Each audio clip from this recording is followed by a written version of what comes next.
Welcome to the Story Lab. This week we're talking about commitment while we take a look at a word picture so good, you might just say it's enlightening. Whew.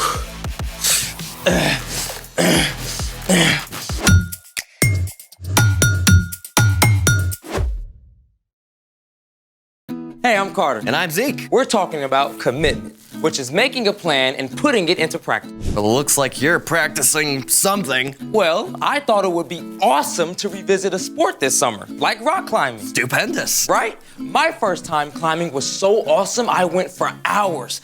But the next morning, I could barely lift my fork. Sore arms, huh? I gotta do some training. Yeah. But to be honest, I don't really know what I'm doing. Well, you're in luck. It just so happens that I know someone who knows a lot about training. Oh. Yeah, his name is Samuel, and his sport is soccer, and he is joining us right now. Hey, come on in. Hey, guys. Hey, Samuel, we are so excited to have you here with us today. So happy to be here, Zeke and Carter. So excited for what we have today. Well, we want to learn how you train to be so good at soccer. Yes, like for starters, how did you get started playing soccer? My two cousins, they're the ones that really introduced me to soccer. So ever since then, I got to play with them, be part of their team, and from then, it was a lot of fun. What do you enjoy most about playing soccer? Well, I love playing soccer because when you're out there on the field, it really does feel like you're out there being free. You get to be part of a team. It feels like you guys are working all together towards one goal. And it's really a lot of fun being able to make tackles, being able to kick the ball, make passes. I have a blast every time. So would you say that getting good at a sport involves a lot of training? Oh, definitely. I would say it involves a lot of training because it's something that takes repetition. You know, you got to go out there and practice, make sure you're honing your skills, make sure that you're keeping up your endurance, definitely things like that. So I would say it takes a lot of training. So why is training so important? That's a very good question. Training is important because you want to build up your muscles to get stronger. If you go out there and you're not really training, you might get hurt. So that's something you want to avoid, you know? Training also, it helps you because it keeps your skills consistent. And so if you're not training, you might lose a little bit of those skills. You know, as I'm getting older, I feel like I'm losing some of those skills sometimes. So it's important to keep the training up. Yeah. So how is soccer still a part of your life? Soccer is so important because it brings me back to that feeling of being part of a team. Like I said, being with my cousins out there on the field, feels like I'm part of a community again. So I love playing soccer for that reason. Well, you have that soccer ball. Do you think you can show us anything? Well, I think I could pull out a move or two. Yes, awesome. Please Let's do show it. us.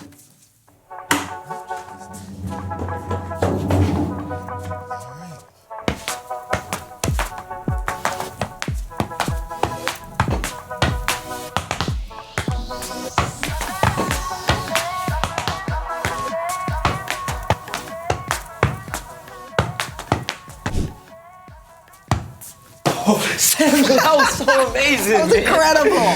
Thank you guys, man. I love how training has become such a big part of your life. Yes, and thank you so much for sharing all this amazing stuff with us. Of course, guys. Thank you guys for having me, Zeke and Carter. It's been so much fun. Yes, I am so excited to start training for real now, and I'm also slightly intimidated. You sure shed some light on the whole training process. Speaking of light, it's time for The story before the story. Today, we're in the book of Psalms. Long before there were high-tech lyric and dance videos for worship, there were the Psalms. For thousands of years, the Psalms were the main songbook of God's people, the Israelites. The individual songs, or psalms, were composed over many years. About half of them were written by King David. Some psalms are songs of praise or thanksgiving to God. Others share wisdom, and many are cries for help in a tough situation. In every case, the Psalms speak truth about who we are and who God is. There are 150 psalms, and the very longest is Psalm 119. Which is where our story starts. Take it away. Hey everyone, I'm Erica. Psalm 119 is the longest chapter in the entire Bible. We don't know for sure if King David or someone else composed the psalm, but we do know they wrote it in a very cool way. See, there are 22 letters in the Hebrew alphabet and 22 sections, or stanzas, of Psalm 119. And guess what? Each stanza starts with a different letter of the Hebrew alphabet. It's what we call an acrostic. The psalm starts out like this. Blessed are those who live without blame. They live in keeping with the law of the Lord. Over and over, Psalm 119 shares how valuable and beautiful God's words are. They are said to be sweeter than honey and better than thousands of pieces of gold and silver.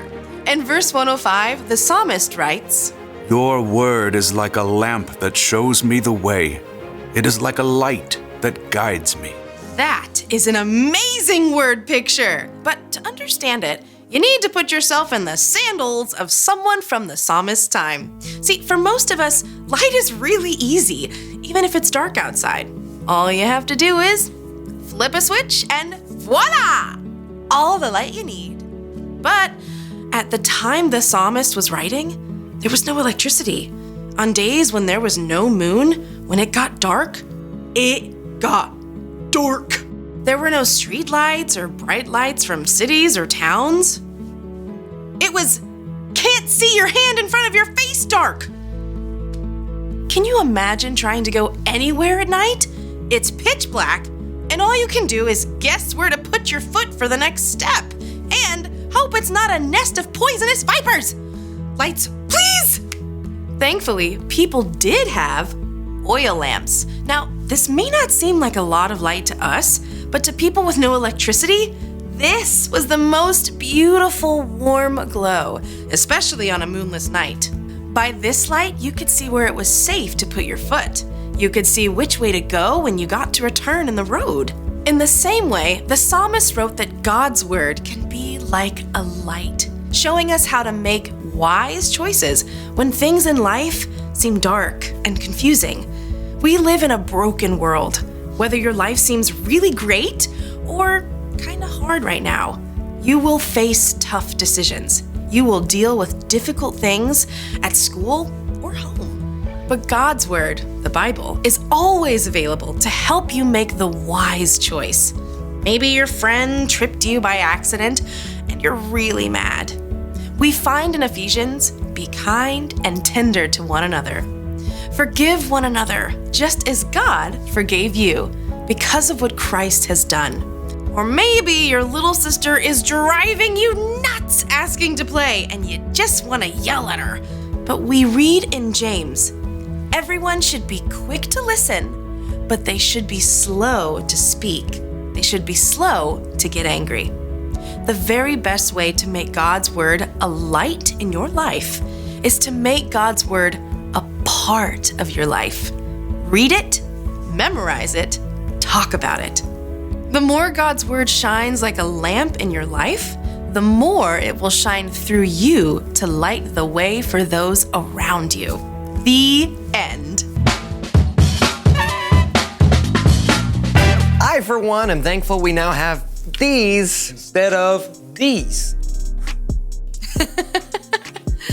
Bright light is a lot easier to come by these days, but we still need the light of God's word just as much as the psalmist did. So, what's our part in the story? Great question. God's word can shine a light on everything in our lives that is hard and confusing.